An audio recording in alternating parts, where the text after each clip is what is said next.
Republican presidential contender Rick Perry blasted Donald Trump with some of the strongest language we've heard in the escalating feud between Trump and some members of the GOP.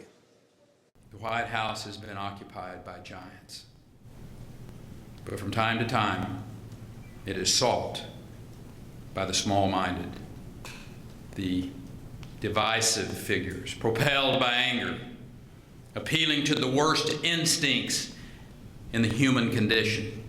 He offers a barking carnival act that can best be described as Trumpism.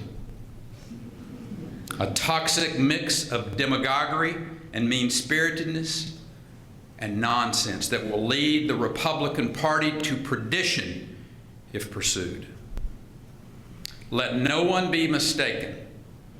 Donald Trump's candidacy is a cancer on conservatism, and it must be clearly diagnosed, excised, and discarded. Perry's criticism came after Trump announced plans to visit the Mexican border on Thursday. Joining us to discuss all of this is Steve Chaggaris. He is in our D.C. bureau.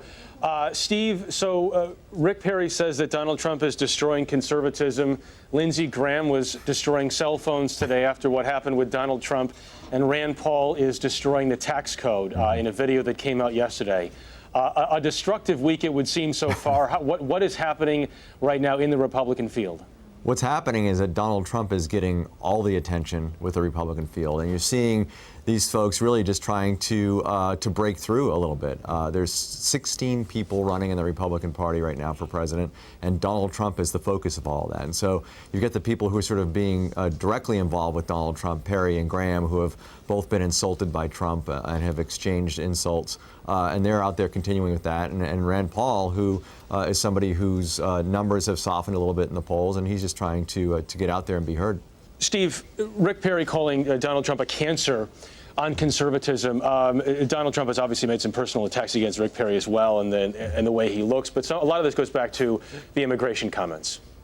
That's right. So these comments that Donald Trump made during his announcement speech about Mexican immigrants being rapists and criminals and all of that. Perry is pointing to that. Perry is somebody who was governor of Texas, the border state, for 14 years. It sort of takes that personally a little bit. But at the same time, I mean, Rick Perry is a guy who, and Trump has pointed this out, who's at about 2% in the polls, is looking for a way to garner some attention for himself, try to curry a little bit of goodwill with Republicans. He needs to boost his poll numbers in order to get into the debates in a couple of weeks. And so one way he thinks he can do it is going right after Donald Trump. It's not an unpopular way to go. There are a lot of people, at least in the Republican establishment, who are not fans of Donald Trump right now. So Perry's just trying to hitch onto that. What do we expect to see at the border tomorrow? So Trump's going to go down there. He's going to tour the border and then talk to the press afterwards. He's going to. He says he's going to be honored. It seems like he's going to be honored by one of the Border Patrol Union groups down there.